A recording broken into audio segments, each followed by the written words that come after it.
Commitment. It means taking a stand. Taking a stand for you.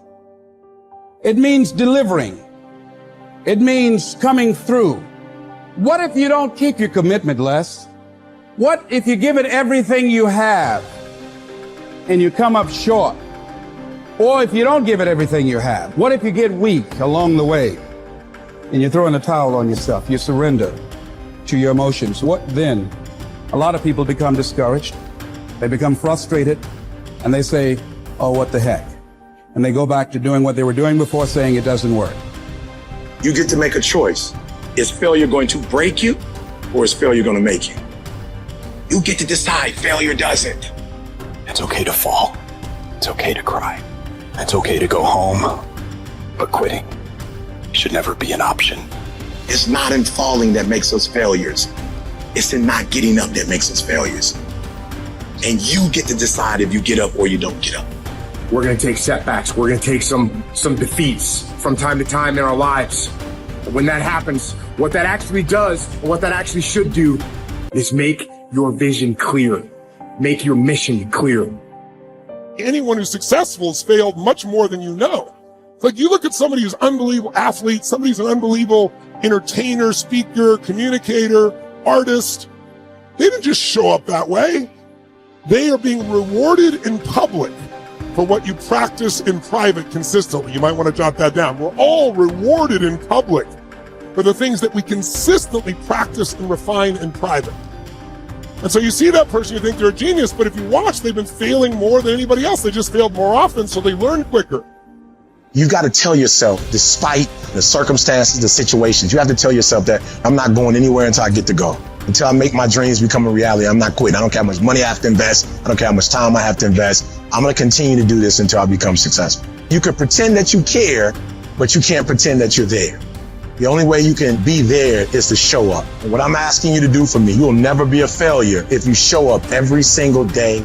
Every single day when I come, I show up and I let failure know. Failure is not an option. You can't even let it sink into your brain, not even a second. You have to know that this thing is going to work. Come hell or high water, whatever it is that I set out to do, it may not happen in 6 months, it may not happen in a year, it may not happen in 2 years, but at some point, my dream is going to become a reality. I can accept failure. Everyone fails at some point, but I cannot accept not trying. When you've tried your best, when you've given 120%, you should never feel bad. You pick yourself up, you look at it from another perspective, you come up with another solution, and you go at it again. You're a problem solver. You're not soft. You're not weak. You don't quit. You don't surrender. You fall 7 times, you get up 8.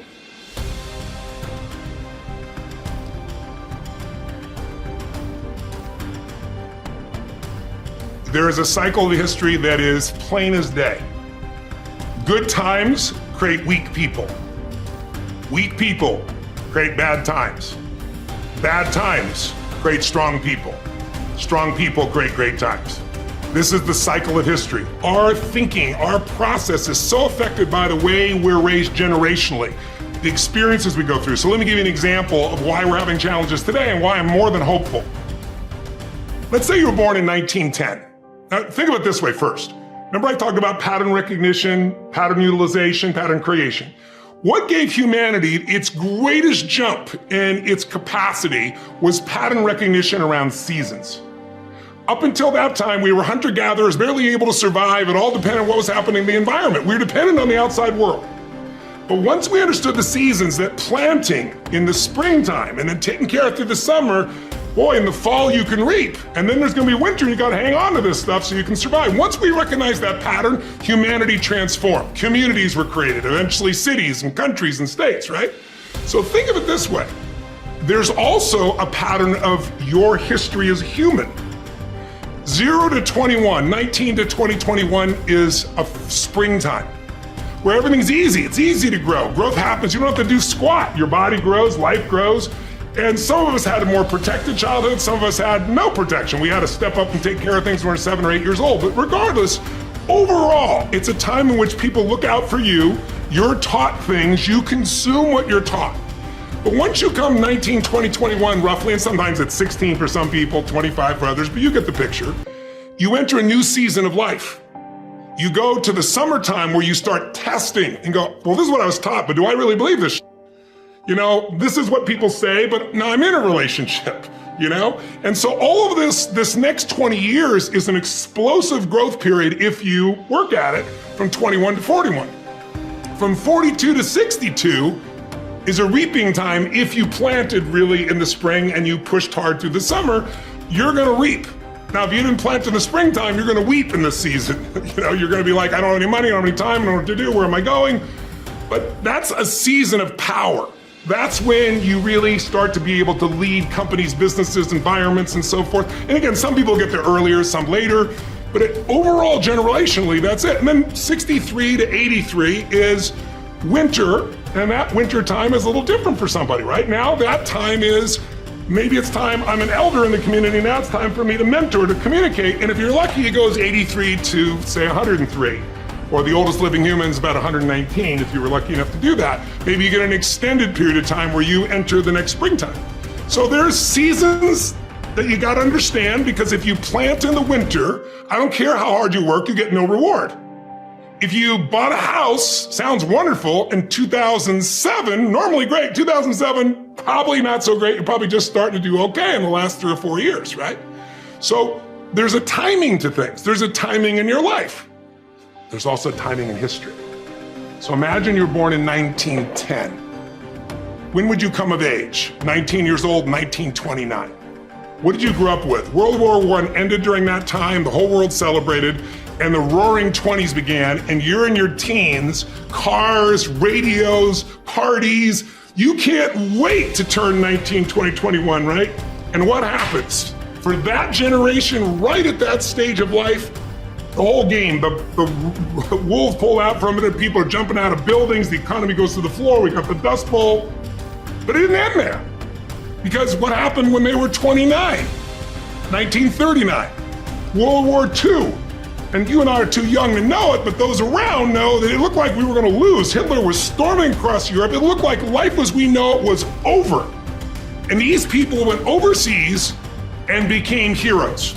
They faced such unbelievable, they were thought as flappers, they were thought as weak, they were a lot like a lot of the generation that you see today, the Z generation, not so much because they're just coming up, right? But the millennial generation, by older people, I see them as weak, they're snowflakes, they're this and they're that, but they have technology, they have insights. And when the outside world is demanding enough, not yet, because they're still fearful, they will grow. And that's when things change. And so the season occurs. So think about the difference between the 30s and the 40s versus the 50s versus the 60s as we came after 63 into an American summer as a different mindset versus the 80s to the 2000s, 2010. So we're right now halfway through winter. We're in another winter. It starts financially. Now it's gone to health, but we're far from it. It's going to be war. And it might be cyber war, it might be full-on war, but there's zero question that China and the US are on a collision course that's going to shape the direction of humanity. And so the people that right now are alive today are gonna have to grow in that environment. I really think we're at a season where there's gonna be a whole new level of growth. And what I just want to do is be one of the many sources that can give people perspective, because here's the problem. A year ago, people thought we were coming out of, we got vaccines now, and we're coming out of COVID, and it's going to be all over now, and people are excited. But now, after going through 2 years of this, there's a lot of people now that no longer have a compelling future. Like, people talking about New Year's resolutions, most people don't even have one. Because it's like, they never followed through anyway, right? But at least they had something to look forward to.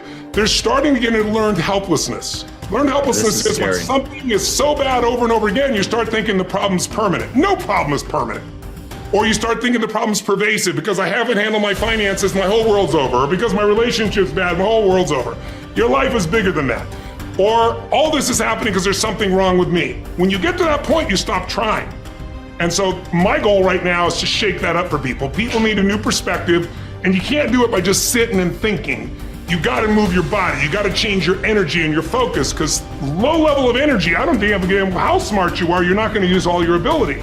But if I get you into a higher state of being, mentally, emotionally, physically, then all of a sudden you start remembering who you are and you start coming up with answers that you never even thought were possible before.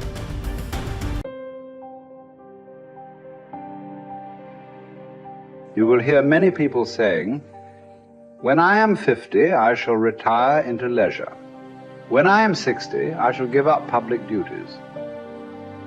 And what guarantee do you have of a longer life? Who will allow your course to proceed as you arrange it?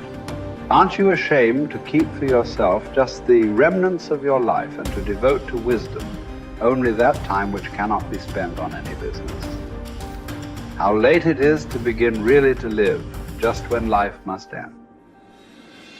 Stop letting yourself be distracted. That is not allowed. Instead, as if you were dying right now.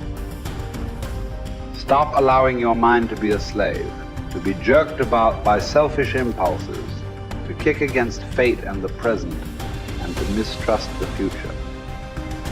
In your actions, don't procrastinate. In your conversations, don't confuse. In your thoughts, don't wander. In your soul, don't be passive or aggressive. In your life, don't be all about business. It is essential for you to remember that the attention you give to any action should be in due proportion to its worth, for then you won't tire and give up if you aren't busying yourself with lesser things beyond what should be allowed. Putting things off is the biggest waste of life. It snatches away each day as it comes and denies us the present by promising the future.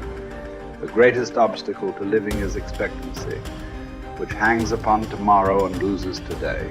You are arranging what lies in fortune's control and abandoning what lies in yours. What are you looking at?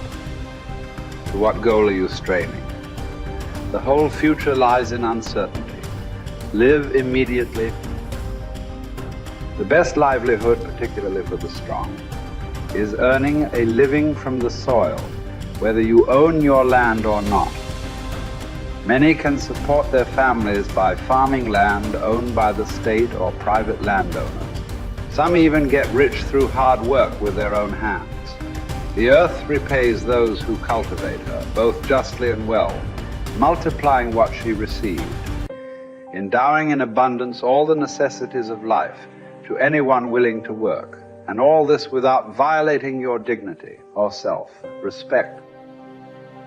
Generally speaking, if you devote yourself to the life of philosophy whilst tilling the land at the same time, I couldn't compare it to any other way of life, nor would I prefer any other livelihood.